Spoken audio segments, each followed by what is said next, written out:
En trading, lorsque le prix d'un actif se retrouve dans un certain range, alors dans une certaine période de consolidation, le Fixed Range Volume Profile, qui est l'outil que j'ai ici sur mon graphique, va être un des outils les plus puissants, vraiment les plus utiles pour nous aider à trader activement ce range-là. Alors, c'est cet outil que tu peux voir ici sur mon graphique. Pour le trouver sur TradingView, tu peux aller dans les outils à gauche ici, dans les Volume Based, et c'est le Fixed Range Volume Profile, et ça va ressembler à ça. Alors, pour garder ça simple, qu'est-ce que ça nous donne comme information, cet outil-là? Ça nous donne de l'information sur comment le volume a été distribué. Alors, la majorité des traders, on pourrait dire intermédiaires, lorsqu'on parle de volume, vont utiliser cet outil-là. Alors, l'indicateur classique de volume qui va simplement nous dire est-ce qu'on a eu beaucoup de volume ou peu de volume à l'intérieur d'une certaine bougie. Mais ça ne nous donne pas vraiment plus d'informations que ça.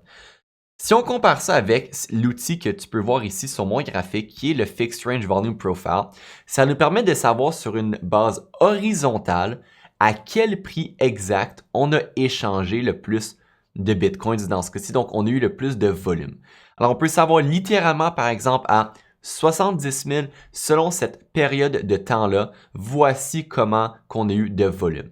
Et ça nous permet de savoir, lorsqu'on vient analyser notre range, à quel prix exact on a eu, je me répète, mais le plus de volume, et donc comment exactement le volume a été distribué. Et ça nous permet de comprendre comment que finalement le range s'est déroulé. La relation entre le volume et le prix, et qu'est-ce qui est considéré la valeur élevée, la valeur juste et la valeur basse, selon, je me répète, mais la période de temps qu'on va aller analyser. Alors, lorsqu'on regarde notre Fixed Range Volume Profile, qui est cet outil-là, on a trois niveaux ici. On a la première ligne bleue, dans ce cas-ci, dans cet exemple-là, sur le prix du Bitcoin à 71 180. On a la ligne rouge au milieu ici, qui est aux environs de 67 872. Et on va avoir la ligne bleue ici vers le bas, qui va être aux environs de 66 600. Alors, ces trois lignes-là nous donnent l'information sur comment le volume a été distribué. Ça nous donne, comme j'ai mentionné un peu plus tôt, le niveau où est-ce que c'est considéré la valeur élevée, qui va être cette ligne-là qui est, en termes techniques, le Value Area High, qu'on va appeler le VAH en général. On a ensuite le POC, qui est le Point of Control, qui est le niveau où est-ce qu'on a eu le plus de volume selon la période analysée. Alors, on peut voir ici, là, ça c'est la distribution du volume directement ici, au prix d'environ 67 800. C'est là qu'on a eu le plus de volume, c'est là qu'on a formé notre POC. Et finalement, on va avoir le VAL qui s'en vient plus bas. En ce moment, aux environs de 66 233. Lorsqu'on parle de VAL, on parle de notre Value Area Low.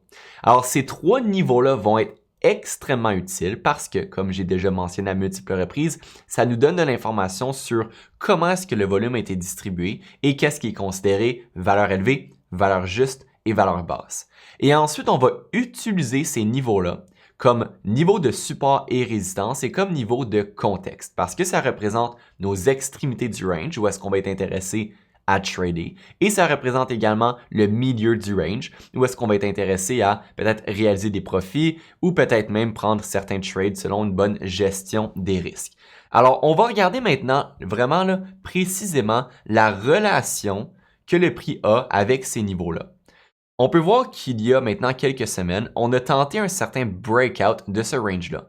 Je ne sais pas si tu tradais de ton côté le prix du Bitcoin à ce moment-là, mais le marché était extrêmement bullish. On a atteint jusqu'à 76 000, mais finalement, ce qui était un breakout s'est transformé un peu en un certain fake-out. On a atteint une zone très importante de résistance à cette région-ci. On avait là de multiples niveaux, un VAH, un niveau horizontal, des niveaux Fibonacci. Donc, on avait énormément de résistance ici, ce qui a fait que le prix a été rejeté. Et on a eu par la suite la correction. Dès qu'on commence à voir cette correction-là, on doit absolument reconnaître où sont nos niveaux de notre Fixed Range Volume Profile, qui est ce qu'on appelle le Value Area. Parce que, je me répète, j'ai déjà mentionné souvent, mais ça nous donne de l'information sur comment le volume a été distribué et le prix va toujours être très bien respecté par rapport à ce volume-là. Et donc, lorsqu'on est, on va dire, aux environs du 18 mars, on doit reconnaître notre VAH et ensuite on doit reconnaître quelle est la relation entre le prix et ce niveau-là. Si on vient retester le VAH pour ensuite y trouver support et avoir le mouvement haussier. Ça va être considéré bullish et on va s'attendre à une certaine continuation haussière.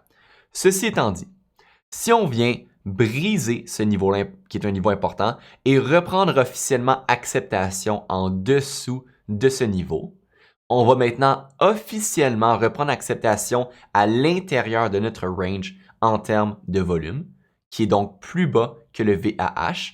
Et là, théoriquement, selon la théorie de notre value area, ça va venir ouvrir la porte pour une rotation complète jusqu'au bas du range en termes de volume, qui va être représenté par le VAL. Et voici exactement comment ça s'est passé concrètement. On peut voir qu'on vient briser le niveau, on reprend acceptation en dessous, on vient le retester à multiples reprises, on fait notre chemin jusqu'au milieu du range pour aller tester la région de notre POC, on trouve parfaitement support au POC pour ensuite remonter jusqu'au VAH, ensuite on teste le VAH une première fois, une deuxième fois, troisième fois, quatrième fois pour refaire notre chemin vers le bas. On brise le POC et où est-ce qu'on vient trouver support par la suite? À la région de notre VAL. Alors, on parle ici d'un respect extrêmement technique du VAH au POC au VAL. Et là, bien évidemment, lorsqu'on vient pousser l'analyse technique plus loin, on va combiner ça à d'autres types d'analyse. On va utiliser d'autres données, on va regarder est-ce qu'on a aux environs de ces niveaux-là, des niveaux de liquidité importants. On va regarder qu'est-ce qui se passe sur notre flux d'ordre, par exemple. Donc, à quoi ressemblent les positions, qui achète, qui vend en direct. Alors, on va vouloir pousser l'analyse, bien évidemment, pour aller chercher une meilleure précision. Mais la théorie va rester quand même extrêmement bien respectée parce qu'on peut voir comment que finalement, on a tenté le breakout, on a repris acceptation, on l'a retesté, du POC, VAH, VAL. Et là, qu'est-ce qu'on trouve? On trouve résistance parfaitement à notre POC. Alors, dès qu'on vient analyser un range, dès qu'on vient identifier qu'on a un range, on va toujours vouloir prendre en considération où se retrouve mon VAH, POC, VAL, parce que ce sont les niveaux qui sont souvent les mieux respectés. Non seulement en termes de support et résistance, mais également en termes de contexte. Parce qu'on sait qu'est-ce que ça représente une fois qu'on brise les niveaux. Comme ici, on savait qu'une fois qu'on reprenait acceptation en dessous de notre VAH, ça l'ouvrait la porte au POC et au VAL. On a su ensuite, lorsqu'on vient reprendre l'acceptation par-dessus le VAL, que ça l'ouvre la porte jusqu'au POC.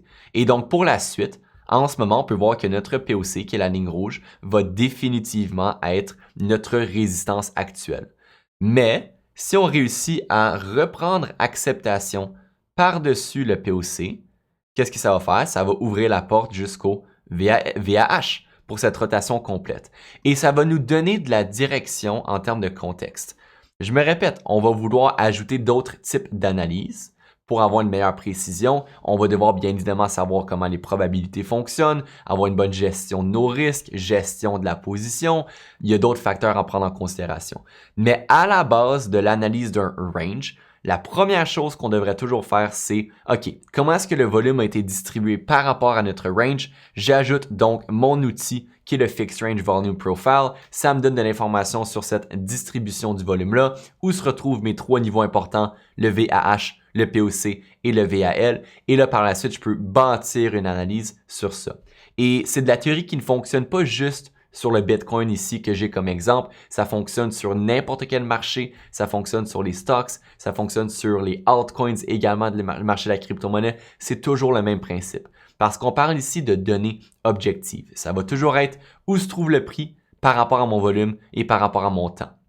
Alors, on peut faire cet exercice-là sur ce range-là qu'on a depuis les derniers mois, mais on peut également se demander, OK, si je zoome out un petit peu plus, comment est-ce que le volume a été distribué par rapport à l'entièreté, par exemple, de ce qu'on a échangé ici, ou par rapport à un range plus local, que ce soit sur le 5 minutes, sur le 4 heures, sur un graphique weekly, peu importe, on peut toujours se demander comment est-ce que le volume a été distribué, ou est-ce qu'on prend notre fixed range. Et là, je viens de réaliser que je cachais l'outil, mais ça va être juste vraiment là, en arrière de la vidéo ici, où est-ce que je suis. On prend le fixed range et puis on peut se dire, OK, je viens maintenant l'ajouter complètement et là, on peut voir comment que le volume finalement a été distribué. Et là, on peut voir, ça nous donne exactement la distribution du volume par rapport finalement à tout ce qu'on vient analyser. Et je vais quitter ma vidéo pendant quelques instants pour que tu puisses voir où se retrouve l'outil. Alors laisse-moi juste quelques instants. Ça va être juste ici à la gauche. On clique à gauche sur cet outil-là. Volume Based Fixed Range Volume Profile. Et là, ça nous permet d'aller analyser finalement la distribution.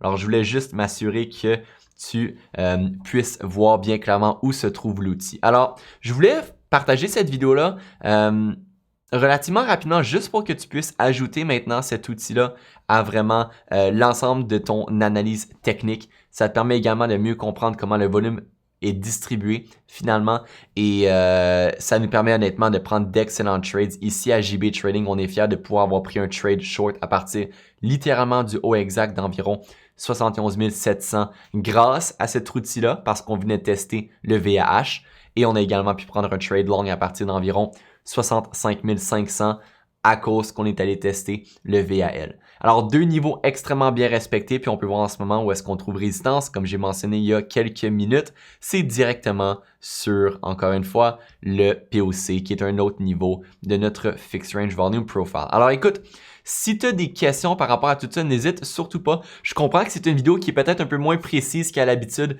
peut-être un peu plus difficile de vraiment partager toute cette information-là parce qu'il y a tellement à partager. Alors écoute, si tu as des questions, n'hésite surtout pas. Je t'invite à les laisser dans les commentaires. Et comme toujours, si jamais tu souhaites apprendre à vraiment développer une vraie compréhension professionnelle du marché pour amener ton trading au prochain niveau, que ce soit sur les stocks, le forex, la crypto, peu importe, c'est sûr et certain qu'on va pouvoir t'aider. Ici à JB Trading, on offre différents programmes dépendant de ce que tu as besoin. Alors si ça t'intéresse, laisse un commentaire ou sinon clique sur le lien dans la description si tu écoutes ça sur YouTube et ça va te permettre d'avoir plus d'informations sur comment on fonctionne et ensuite ça va te permettre de réserver un appel directement avec moi ou avec un membre de mon équipe. Alors sur ça, je te souhaite une excellente journée, un excellent trading. Au revoir.